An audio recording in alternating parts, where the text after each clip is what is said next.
사회보고서 이것도 이제 조선민주주의민주공화국 최고인민회의 상임위원회 위원장인 김두봉 선생님께서 시국 담화한다고. 이 시국 담화 내용이 서울을 장악하고 있으면 여기서 서울과 동시에 남해 있는 과거의 지하 세력들을 호응해서 자체 폭동 내정은 끝날 것이다. 우리는 더 협조하는 이런 데서 우리가 그렇게 생각하면 됩니다. 거기서 바란 건 그게 불을 당기고 서울 다 장악하고 서울에 이미 그 권력층에서 집권층에서 세력이 없으면 자연히 일어날 것이다. 자체에서 폭동이 일어나면 그럼 여기 뭐 실제 김두봉을 비롯한 북한 지도부는 서울 제한 점령만 생각하고 있었을까?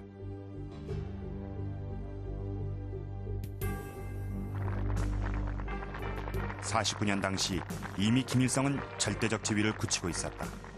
그렇다면 실제 전쟁을 계획했던 김일성의 생각은 무엇이었을까?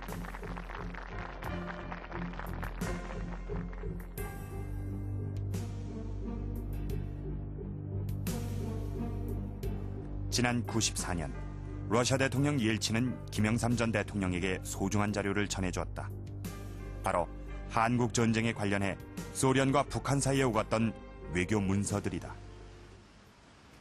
현재 그 자료들은 외무부에 보관돼 있다. 전쟁 1년 전인 1949년 1월부터 1953년 7월까지 한국 전쟁을 전후하여 김일성과 스탈린 간에 오갔던 극비 문서들이다.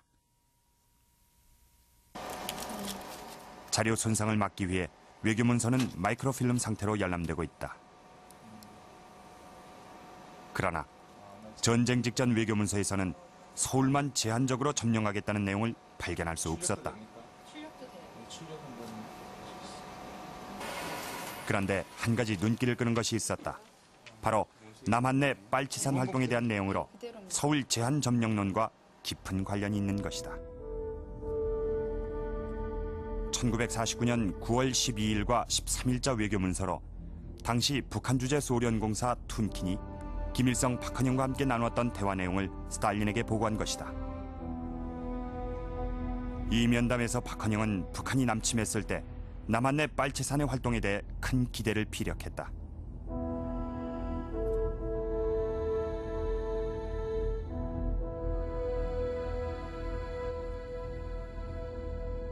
원래 남노당 출신이었던 박헌영은 북한의 최고의사 결정기관인 조선노동당의 부주석으로 남한 내 빨치산 활동에 대한 책임을 맡고 있던 인물이다.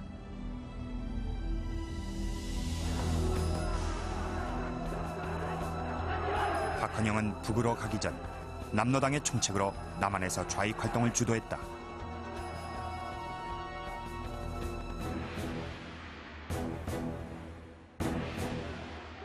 (48년 10월) 여순 사건 이후 산으로 들어간 빨치산의 숫자는 2,500여 명 정도였으며 이후 그 수가 더욱 증가해 49년 봄엔 약 2만 명으로 늘었다. 그리고 그해 여름은 빨치산 활동의 절정기였다. 김일성과 함께 툰킨을 만난 박헌영이 빨치산 활동에 대해 기대를 걸었던 것도 이 때문이다.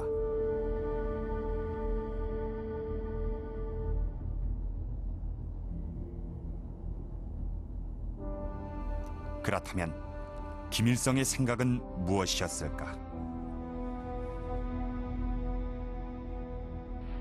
조선노동당의 주석으로 절대적인 권력자였던 김일성은 보다 냉철하게 상황을 분석했다.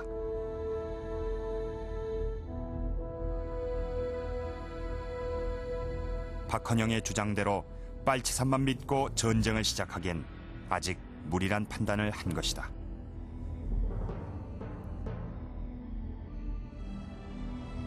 그리고 50년 초가 되면서 김일성은 빨치산에 대한 기대를 완전히 접게 된다. 49년 여름 활발히 활동했던 빨치산들은 남한에서의 대규모 빨치산 소탕 작전에 의해 50년 초 위기를 맞게 되기 때문이다. 지리산으로 쫓겨 올라간 빨치산들은 50년 봄을 고비로 대부분 토벌된다.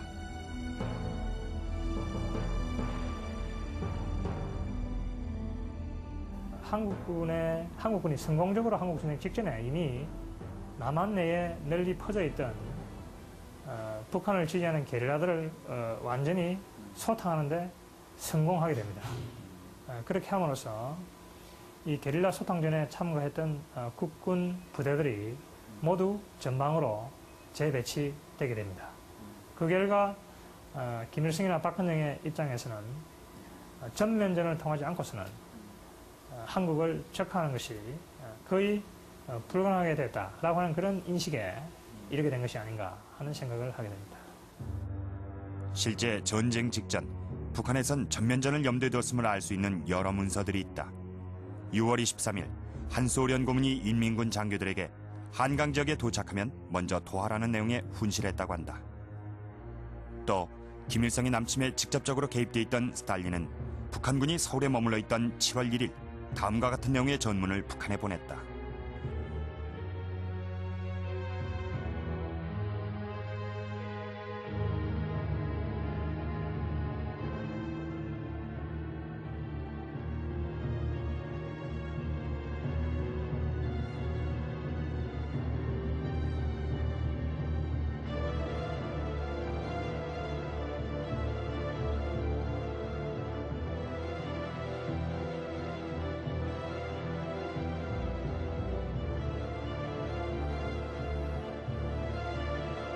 이렇게 북한은 서울만 점령하려 했던 건 아니었다.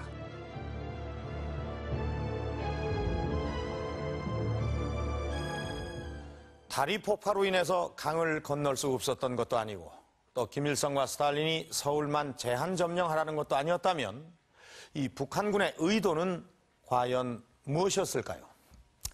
자, 이 문서를 한번 보시죠. 이 문서는 러시아의 한 연구원이 러시아 국립자료보존소에서 발견한 것으로서 이 전쟁 직전에 만들어진 북한의 남침 작전도입니다. 일명 선제타격 작전도라고도 하는데 이 작전도에 의하면은 북한이 서울만 제한 점령하려고 한 것이 아니었다는 사실을 알 수가 있습니다. 이들의 진격 방향이 이 한반도 남쪽까지 쭉 그어져 있으니까요. 뿐만 아니라 이 작전도는 북한이 남한을 어떻게 점령하려고 했는지를 구체적으로 알려주는 아주 중요한 자료입니다. 자, 이 작전도를 한번 살펴보도록 하겠습니다. 이들의 1차 목표는 서울, 또 수원, 그리고 원주, 또 삼척. 이 이후에는 세 방향으로 나뉘어서 한반도 남don을 완전히 점령한다는 것이었습니다. 과연 이 작전도에 담긴 북한의 의도가 무엇이었는지부터 살펴보도록 하겠습니다.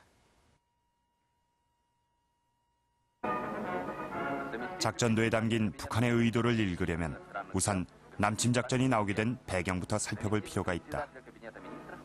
김일성이 남침에 대해 공식적인 입장을 표명한 건 1949년 3월 5일 모스크바에서 열린 김일성과 스탈린의 회담에서다.